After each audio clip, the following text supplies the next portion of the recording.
Il y a une certaine fierté par rapport au fait que ce soit notre génération qui se soulève pour du changement. Il y a un mois, la jeunesse marocaine descendait massivement dans les rues du Maroc. Surnommée la Gen Z 212, elle exprimait sa colère contre un système profondément inégalitaire. Un Maroc à deux vitesses où des milliards sont investis dans des grands événements sportifs internationaux, et ce alors qu'au même moment, une grande partie de la population continue de faire face à un manque d'opportunités, à des services publics fragiles et un manque d'accès aux soins de santé et à l'éducation. Je dirais qu'ils se battent pour des causes qui ont poussé nos parents à partir. Et la vraie solution, c'est pas de quitter ton pays, c'est surtout de faire changer les choses à l'interne. Et même à des milliers de kilomètres ici au Québec, cette révolte fait écho auprès d'étudiants d'origine marocaine. On est allé à la rencontre de deux d'entre eux.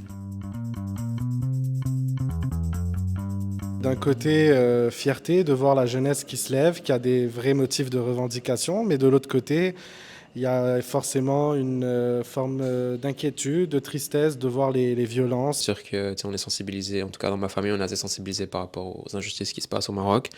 Les membres du collectif Gen Z 212 viennent d'horizons divers et près de 70% d'entre eux sont mineurs. N'importe quel jeune se reconnaîtrait dans les revendications qui sont portées par la jeunesse marocaine. Ce sont des revendications qui sont liées à l'accès à l'éducation, l'accès à la santé. Ce sont des revendications qui ont le mérite même d'être universelles. Né sur Discord, le mouvement s'est entièrement organisé sur les réseaux sociaux, rassemblant pas moins de 2000 adhérents en quelques semaines. Et ici aussi, c'est les réseaux sociaux qui permettent de relayer et de soutenir la révolte. De poster en story, d'informer. Ça peut au contraire même encourager la jeunesse là-bas à continuer leur mouvement. Un mois après les manifestations, la colère semble s'être calmée, mais les questions restent d'actualité. La jeunesse continue de réclamer bien plus qu'une simple enveloppe budgétaire. Je pense que combiner éducation et santé au Québec, on est à 85 milliards pour une population qui est 4 fois moins élevée qu'au Maroc.